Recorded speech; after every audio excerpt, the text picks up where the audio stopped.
Gamelan piranti musik adiluhung kanggo nglarasake ati pradonga nyidem amarah tumuju sumarah nglaras rasa pangarsa gayuh paseduluran. Indonesia kaya akan warisan budaya leluhur. Kekayaan ini diturunkan dari zaman ke zaman, termasuk juga di kota Yogyakarta. Yogyakarta adalah pusat pemerintahan daerah istimewa di Indonesia. Kota Jogja dikenal dengan julukannya yaitu kota budaya, kota pelajar, dan kota seniman. Daerah istimewa ini mempunyai banyak budaya yang tersimpan di dalamnya. Salah satunya adalah geguritan. Paraga pradonga tansah sumadyo. Sugeng enjing nderek nepangaken nama kula Nur Daya Mumpuni, mahasiswa saking Pendidikan Bahasa Daerah Universitas Negeri Yogyakarta. Nah, saya sendiri termasuk orang yang senang sekali dengan kebudayaan Jawa gitu. Tutwuri dalang lan waranggono paring lipur ngemut pitutur luhur. Kalau di Jogja itu di pelajaran SD itu kita sudah dikenalkan dengan geguritan. Jadi kebanyakan orang di Jogja itu udah tahu apa sih itu geguritan gitu. Nah, geguritan sendiri itu kalau menurut sepengetahuan saya secara umum orang-orang itu mengetahui geguritan itu sebagai puisi Jawa. Kalau geguritan sendiri itu berasal dari kata gurit.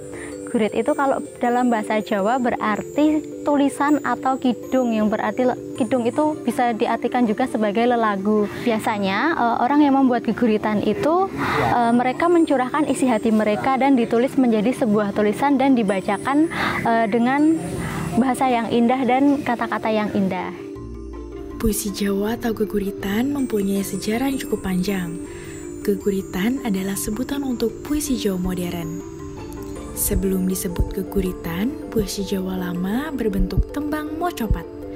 Tembang mocopat adalah puisi tradisional yang terikat oleh aturan-aturan tertentu.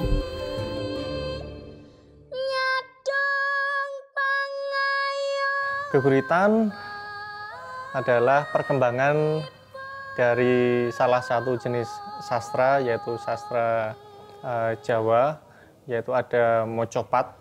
Bahwasanya mocopat itu merupakan puisi Jawa klasik yang memiliki aturan, baik jumlah barisnya, jumlah suku katanya setiap baris, dan vokal di akhir baris.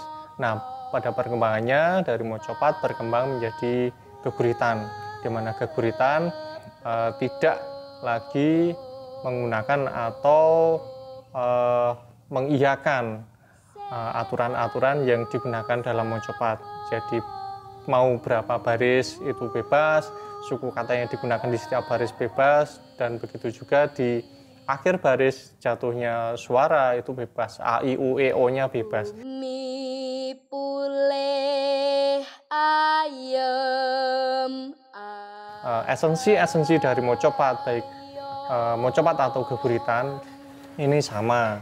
Jadi yang namanya puisi ini adalah perasan dari sebuah konsep berpikir atau perasaan yang diungkapkan melalui bahasa yang indah, yaitu melalui bahasa Jawa.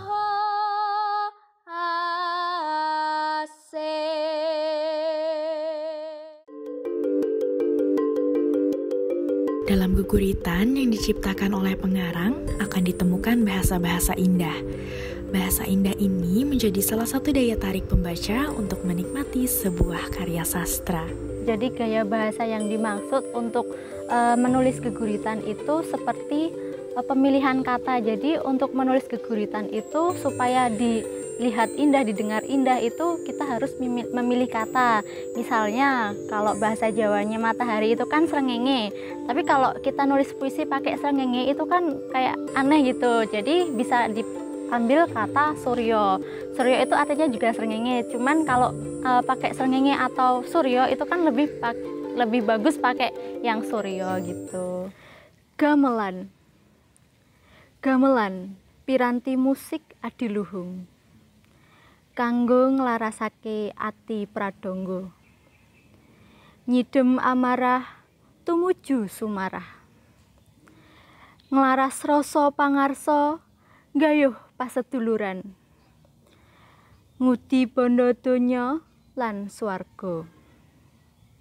Kendang ngatur lakune gamelan.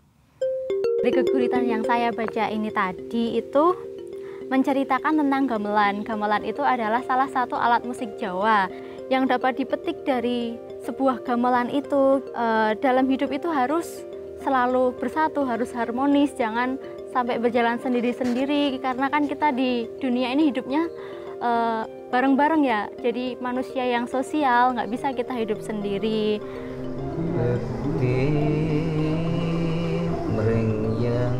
Di era sekarang, era digital, semuanya harus didigitalisasi.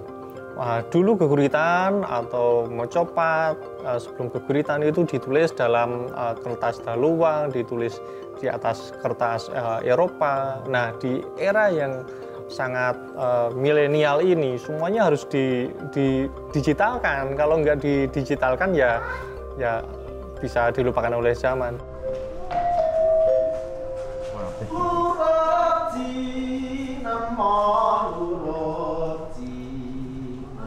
Geguritan Kartika. Muntu layah.